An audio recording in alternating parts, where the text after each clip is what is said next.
We have some breaking news coming in. I want to come back to you for this discussion about that. All right, we're learning that the Congress has hit out at the Minister R. Ashoka. Now, what they've had to say in particular is that they're saying that the minister was actually asleep during a flood review video conference. They're also providing proof for that. Very quickly, I'm going to go to my colleague Harish Upadhyay for more details. Harish, could you bring us more context? Is there a video that the opposition is saying proves that the minister was sleeping? Could you tell us more? Well, the Congress has put out a bunch of photos which shows perhaps Minister R. Ashok dozing off during a flood review meeting. There's an allegation of the Congress saying that R.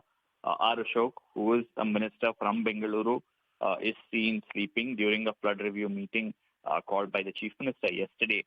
And they're saying that perhaps if someone had told halal cut, then he would have woken up immediately, indicating that those are the priorities of R. Ashok, instead of ensuring that the city's mess gets cleared, especially what's happened with flooding on Outer Ring Road and various other areas in Madhepura and Bominali zones.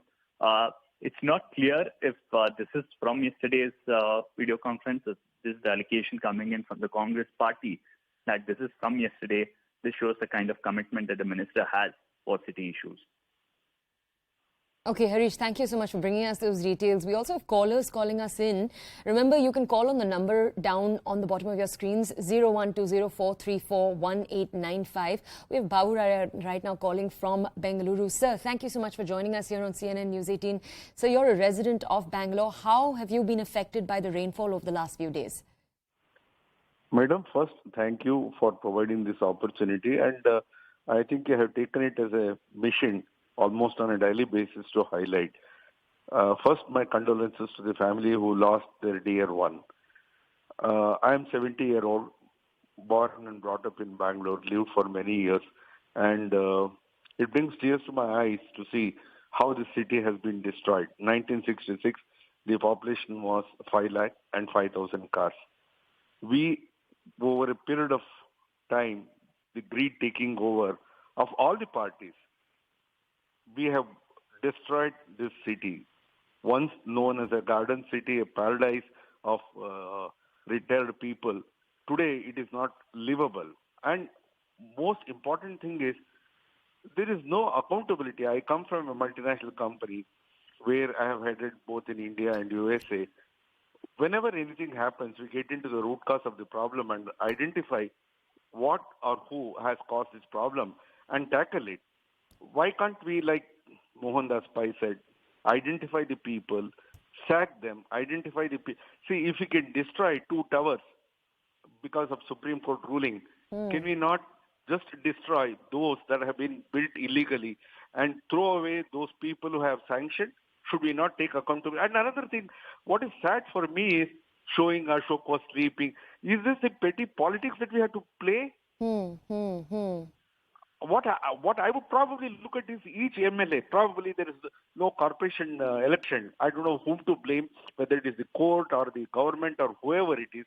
Ultimately, the people are suffering. Yeah. But even if it is so, can each MLA of different parties, can he not take care of his own area? Doesn't he know his area? He goes door to door for asking for votes. And now what is the big point in Congress saying we'll go to door and BJP sleeping over all these things? The Chief Minister doesn't inspire me that he is a leader worth coming back to power. And another thing I tell you, if Modi, I'm an ardent supporter of BJP. Let me tell you, if Modi can do rights through ED and CBI on different parties, he should clean up his own house in Bangalore. Okay. All right. Absolutely necessary. He should clean up his own house, and probably tomorrow everybody should get a shock, irrespective of their party affiliation, of rights and punished. There is no point in having rights. It is like rain coming in season. Sir, thank you so much for calling us up. Thank you for bringing us your opinion. Babu Rao from Bengaluru saying that the BJP needs to take action within the state. It is their state, so he wants to see stronger action coming in from central leadership against state authorities. Let's go over now. We have more callers calling us in from Bengaluru. I'd like to thank all of you for calling us up. Do continue calling us up. We'd like to hear from you on the ground. Vishakar Datta is with us from Bengaluru now. Sir, thank you for waiting. I know you had to wait there for a few minutes. Sir, how have you been affected by the rain over the last few days, and particularly by the infrastructure in the city? The infrastructure in the city, and that too during this type of rain, no? This time it's quite heavy. And the roads are also horrible. There is uneven road humps, potholes, and unmanned, leadless manholes. All these things will add up to the heavy waterlogging also. And subsequently, since almost 4-5 days, there is a heavy rain. And unfortunately, the yesterday girl has passed away because of electrocution. Right. Added to that, this KV is the irresponsibility of the KV and PMP and whoever is responsible. All this discussion will go for a couple of days, 2 or 3 days, and it will be forgotten. And again, the things will happen. It will repeat the next rainy season also. And nobody is responsible and nobody is accountable. There has to be a system wherein some accountability has to be there, and right way, this whatever the life or whatever the thing has been lost, it has to be replaced or properly compensated, and the persons who are responsible for that, they have to be penalized for their life. Hefty fine of couple of crores has to be recovered from these guys. By selling their properties or whatever the thing, or blacklisting them for the life, then only this type of things we may not repeat. Some serious action has to, or the court has to take a suo motu offense of this and take necessary action.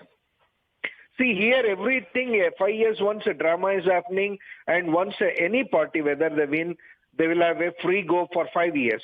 Yeah. And all these type of incidences, they will just have a discussion for a couple of days, and they will order for an inquiry, and whatever the inquiry report, they'll forget it.